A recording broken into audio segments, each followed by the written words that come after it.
आज अपने देश की दुर्दशा ऐसी हो गई है कि नवयुवकों को बाहर जाने के लिए मजबूर किया जा रहा है।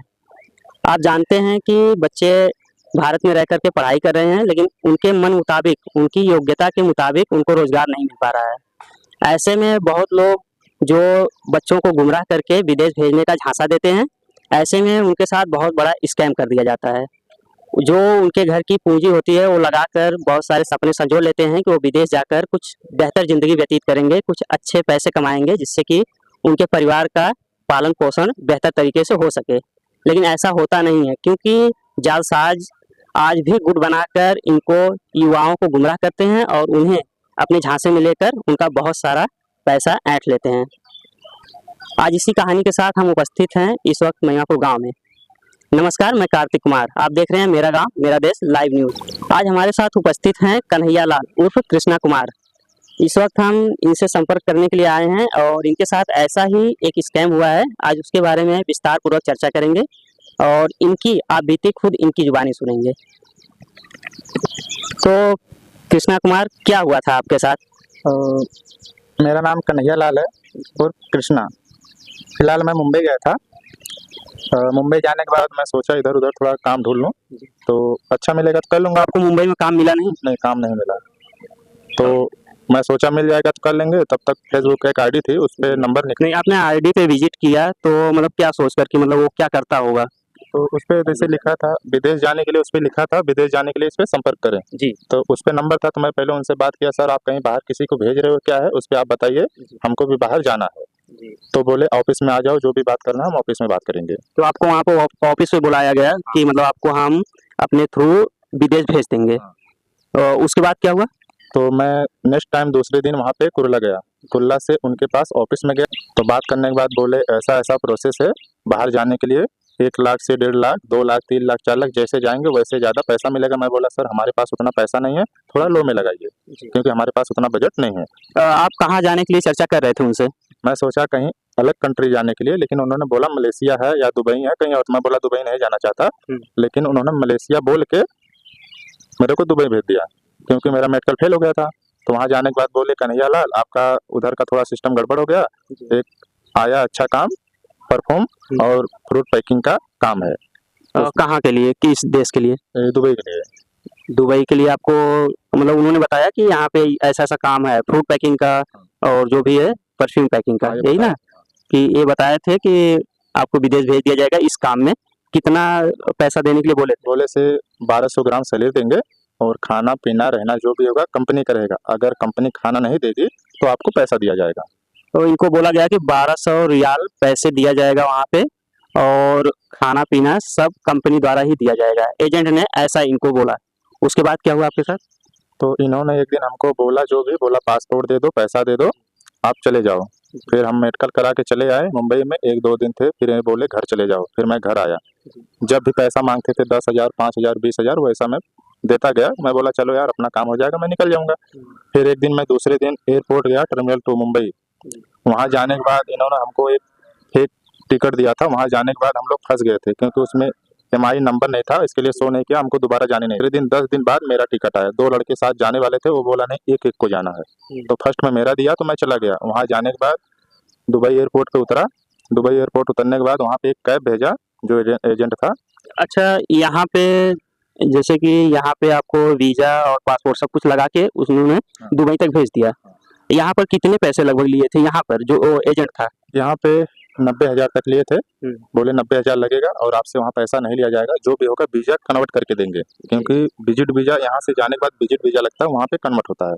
तो हम बोले चलिए ठीक है। फिर वहाँ जाने के बाद यहाँ पे इनको विजिट वीजा लगाकर भेज दिया गया था। आप सभी को पता है कि विजिट वीजा किस काम में इस्तेमाल होता है और लगभग 90,000 से 1 लाख रुपए भी ले लिए गए। उसके बाद इनको बताया गया कि आप वहाँ पे जाएंगे तो वहाँ उनके संपर्क का जो एजेंट है उसके संपर्क के व्यक्ति मिलेंगे और वो इनको कंपनी तक पहुँचा देंगे जहाँ पर इनको काम करना होगा। उसके बाद आपके साथ क्या हुआ जब आपने वहाँ सऊदी पहुँच गए तब? वहाँ जाने के बाद मैं अकेला था। अकेला जाने के बाद वहाँ एयरपोर्ट पे उतरा, फिर कैब आया। ले जाने के बाद वो हमसे बोल रहा है कि यहाँ का भाई पैसा दे दो, भाड़ा चाहिए। तो मैं बोला सर मैं कहाँ से दूँ? तो फिर उसने बोला ठीक है आप पैसा मंगा के दे दो। हम बोले चलिए ठीक है हम काम करेंगे। अब वहाँ जाने के बाद मैं क्या बोलता, जो भी है तो अब थोड़ा नॉर्मली रहना पड़ेगा। तो फिर उसने बोला ठीक है, फिर मैं पैसा मंगाया घर से, फिर उसको भाड़ा दिया 2000। मतलब यही होता है कि अगर विदेशों में बच्चों को भेज दिया जाता है, युवाओं को भेज दिया जाता है यहाँ के एजेंट के थ्रू, तो उसके बाद वहाँ की स्थिति ऐसी होती है कि उनको पैसे के लिए मजबूर किया जाता है। अब कोई भी व्यक्ति यहाँ से कहीं विदेश बाहर देश में चला जाए तो आप समझ सकते हैं कि उसके पास कोई चारा नहीं होता कि वो क्या कर सकता है आखिर। इसी की वजह से ऐसे बच्चे जाकर वहाँ पे बहुत सारे फंस जाते हैं, जिससे उनको बहुत ज़्यादा प्रॉब्लम होने लगती है। तो उसके बाद की कहानी देखते हैं क्या हुआ था इनके साथ। तो आप वहाँ पे पहुँच गए, एजेंट ने आपको वहाँ तक किसी तरह से पैसे लेके पहुँचा दिया।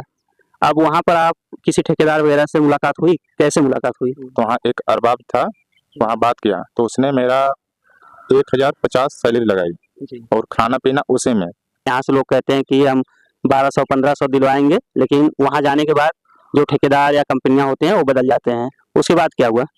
फिर 2 दिन वो बोला जाके बाबू काम करो, आपका जो भेजा हुआ है वो विजिट वीजा भेजा, टाइम भी कम है, अगर ये विजिट वीजा खत्म हो जाएगा तो आपको फिर अलग से पैसा और लगाना पड़ेगा। ठीक है, बोला काम करना है तो मैं अभी ठेकेदार से बात करके आपको भिजवा देता हूँ। तो बोला कि बाद में मत बोलना कि जबरदस्ती कोई भेजा है। मैं बोला सर अब आने के बाद तो काम करना है, कहीं भी करना है। जब वहाँ गया तो 2 मंजिला 3 मंजिला चढ़ाया हमको काम करने के लिए। कौन सा काम दिया था आपको? वहाँ दिया था ये बिल्डर लाइंस में अपना ताबू को बुक खड़ा करने के लिए, और इसके बाद प्लम्बर वलम्बर का काम था, यही दिया था। तो बोला ये आप काम किया? मैं बोला ये काम नहीं किया हूँ, मैं गैस प्लांट में था, लेकिन वहाँ से तो बोल के लाया था, लेकिन मैं बोला जो भी काम है करेंगे, और मंजिला पे चढ़ने के बाद कोई गिरेगा चोट लगेगा ना, कोई सेफ्टी ना कोई चीज़, कोई भी सिस्टम नहीं था ऐसा कि कुछ कोई हेल्प कर सके। मैं 2 दिन काम किया, मेरे को काम जमा नहीं, मैं बोला ये काम नहीं किया हूँ तो नहीं कर पाऊंगा। फिर वहाँ 2 4 10 लड़के थे, वो बोले कि यार कन्हैया भाई आप तो अच्छा काम किए हो, लेकिन यहाँ पे कैसे फंस गए। ये तो वही बात हो गई कि मरता क्या ना करता। यदि आप इतने दूर किसी देश में फंस जाते हैं तो आपको उसके हिसाब से चलना पड़ता है, क्योंकि आप जानते हैं कि वहाँ पर आपने कितने सारे पैसे लगा कर गए हैं। तो ऐसे में स्थिति बहुत गंभीर हो जाती है कि आपका पूरे परिवार की उम्मीदें आपसे जुड़ी रहती हैं। तो आपको कोई ना कोई काम ढूंढना ही पड़ता है ताकि आप अपनी आजीविका चला सकें। ये तो है नहीं कि आप दिल्ली मुंबई हैं किसी से उधार लेकर चले आएँ। विदेशों में बहुत सारी समस्याएं होती हैं। तो उसके बाद आपको काम मिला तो क्या स्थिति रही आपकी? 2 दिन काम किया, फिर मैं काम करके आया रूम पे, तो अरबाब जी बोलता है आपको काम अच्छा लगा कि नहीं? मैं बोला सर मैं तो ये काम किया नहीं था, लेकिन मैं काम नहीं कर पाऊंगा। कहता है बाबू मैं आपको नहीं बुलाया हूँ, आपका मर्जी है तो करो, नहीं है तो मत करो, आप जब बोलोगे तभी मैं आपको काम पे भेजूंगा, आज से आप काम पे मत जाइए, और जो आपका ठेकेदार है आप उनसे बात करके बोलिए हमको रिटर्न ले जाए। तो मैं जब अपने ठेकेदार को वहाँ पे फ़ोन किया तो बोलता है कि आप उससे पैसा लेके भाड़ा करके चले आओ। मैं बोला मैं इतना कमा नहीं लिया हूँ कि मैं यहाँ से भाड़ा करके चला हूँ। मैं बोला आप खुद आइए और गाड़ी से लेके जाइए। वो बोलता नहीं मैं नहीं आऊँगा, बार बार एक ही बात बोल रहा था कि आप खुद आइए, उससे 20 रियाल मांग लीजिए और भाड़ा करके चले आए। मैं बोला 2000 रुपये लगता है इंडियन का, तो 80 रियाल लगेगा। तो अरबाब जी बोलता नहीं आप उसको भगाइए। फिर सबसे बड़ी बात तो ये है, ठेकेदार एक ही बात बोलता था कि चले आओ, लेकिन अपना नहीं आया। तो फिर बोलता जहाँ जहाँ मैं काम ढूंढूंगा वो आपका पैसा लगेगा। फिर वो मेरे से 10,000 बोलता पैसा मंगाओ भाड़ा के लिए। मतलब आपको पूरे शहर भर में घुमाता और काम ढूंढवाता आपके साथ कि यहाँ चलिए ये काम देख लीजिए, वहाँ चलिए वो काम देख लीजिए, और उसके बाद आपका पैसा भी वहाँ पे लगता है। जो भी अमाउंट लगता है मेरा लगता है, उसका खुद का नहीं अच्छा, लगता। जो काम करवा रहा था आपको वहाँ पे सेफ्टी का क्या इशू था? सेफ्टी का न हेलमेट दिया था, ना शूज दिया था, न कवरोल दिया था, ना सेफ्टी बेल्ट दिया था, ना गूगल दिया था, ना ग्लव्स दिया था, कुछ भी सेफ्टी नहीं था। जैसे ऐसे हूँ ऐसे ही काम हो रहा था। मतलब ऐसे ही लापरवाही के साथ कहीं भी काम को करने के लिए इनको भेज दिया गया था। तो आगे की क्या स्थिति रही आपकी? इसके बाद फिर जब उसको एक ही बात बोलता था वो चले आइए मेरे पास, शारजाह में था मैं, शारजाह। हाँ। मैं बोला मैं इतना भी घूम नहीं लिया हूँ कि मेरे को पता होगा। बस मेरे मुंह से एक ही बात निकला, जब वो 10,000 रुपये का बोला कि घर से मंगा लो ना, तो मैं एक ही बात बोला ठीक है मैं मंगा लूंगा। घर पे एक कॉल किया और मेरे पास वाईफाई था नहीं था, लेकिन वो बंगाल का एक लड़का था, राजस्थान का, वो बोलता बाबू आप फ्री में यूज करो, पैसा नहीं चाहिए। उसने मेरे मोबाइल पे कनेक्ट किया, तो मैं घर पे एक ही बात बोला पैसा मांग रहा है, यहाँ पे सही स्थिति नहीं है, मैं घर आ जाऊंगा। तो फिर पैसे की प्रॉब्लम थी तो मैं घर से कुछ पैसे मंगाया, और वो बार बार बोल रहा है कि आप आ जाइए, ये नहीं बोल रहा कि मैं गाड़ी लेके जाऊं। जब मैं बोला मैं काम नहीं करूंगा मैं घर चला जाऊंगा, तब इसके बाद उसके दिमाग में आया कि अब ये घर जाने वाला है।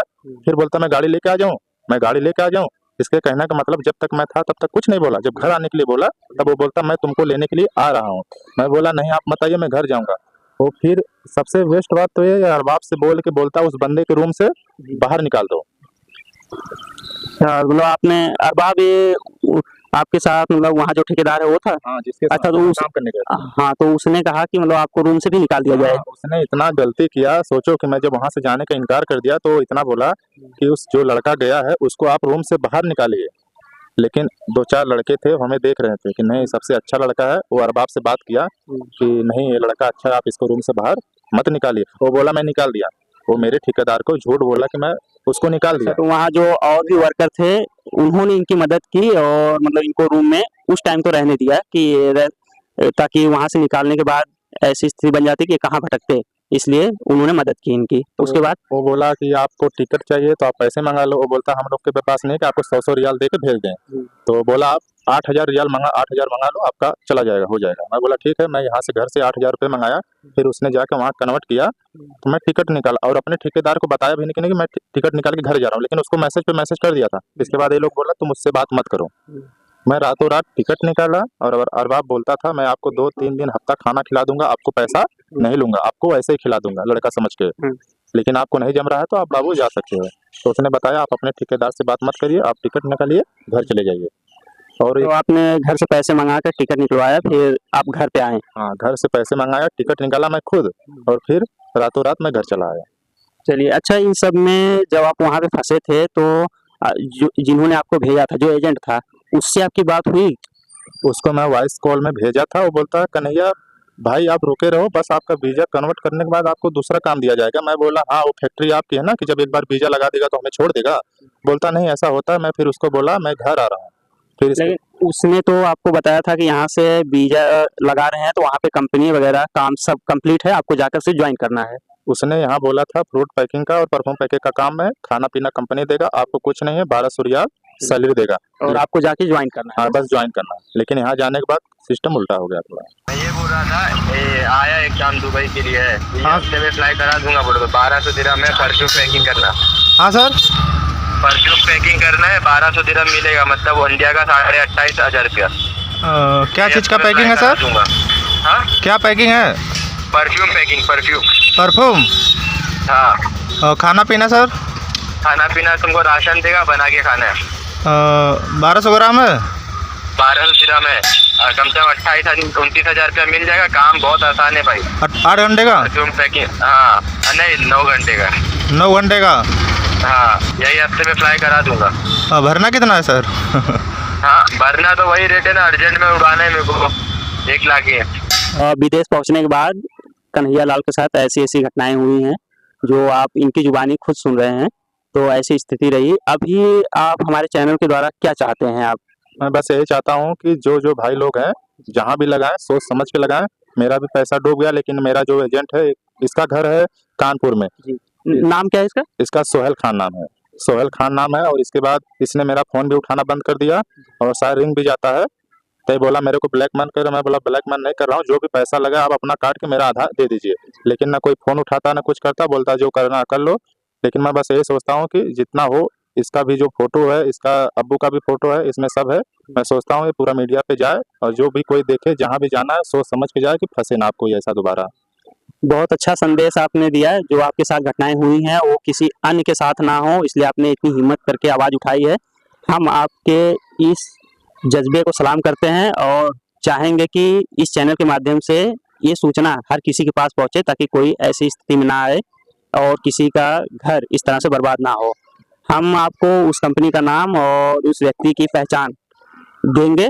आप उसको ज़्यादा से ज़्यादा शेयर करिए और कोशिश करिए कि कोई भी व्यक्ति ऐसी झांसे में ना आए जिससे कि कृष्णा कुमार की जैसी हालत उसकी हो। इस वक्त हम जिस एजेंट की बात कर रहे हैं, जो फ्रॉड एजेंट है, उसका नाम शेख सोहेल शरीफ अहमद है और वो मुंबई के कुर्ला में अपनी ऑफिस खोलकर कृष्णा कुमार, कृष्णा लाल और ऐसे तमाम लोगों के साथ उन्होंने फ्रॉड किया है। हालांकि इन्होंने आवाज़ उठाई है और हमारे चैनल के माध्यम से आपको सतर्क करना चाहते हैं, तो आप ऐसे लोगों से सतर्क रहें। हम उसकी तस्वीर आपके इस अपने चैनल के माध्यम से आप तक पहुंचाएंगे और आप ऐसे व्यक्ति से सतर्क रहें और इसके झांसे में ना। इस नाम की कंपनी उसने खोल रखी थी और फेसबुक, इंस्टाग्राम जैसे जगहों पर उन्होंने सोशल मीडिया पर कब्जा कर रखा है, जिससे कि जो नवयुवक हैं जो विदेश जाने की इच्छा जाहिर करते हैं रखते हैं, वो ऐसे चीज़ों में, ऐसे लुभावनेपन में आ जाते हैं और उनसे संपर्क करते हैं और ऐसे में उनके साथ बहुत बड़ा फ्रॉड हो जाता है। तो इस चीज़ के लिए बचने के लिए आप सभी सतर्क रहें और ध्यान से किसी भी एजेंट पर भरोसा ना करें। और मैं चाहता हूँ कि आप इस वीडियो को शेयर करें ताकि उस व्यक्ति तक पहुँचे और हो सकता है कि हम इनकी जो मदद करना चाहते हैं वो आपके ज़रिए कर सकें। जहाँ तक हो सकेगा हम और हमारी पूरी टीम इनकी भरपूर मदद करेगी। बाकी आपका सहयोग बना रहेगा तो हम जल्द ही उस व्यक्ति को पकड़ने में कामयाब हो जाएंगे और जहाँ तक हो सकेगा इनकी और इनके जैसे तमाम व्यक्ति की इन सभी के साथ न्याय कर सकेंगे। धन्यवाद।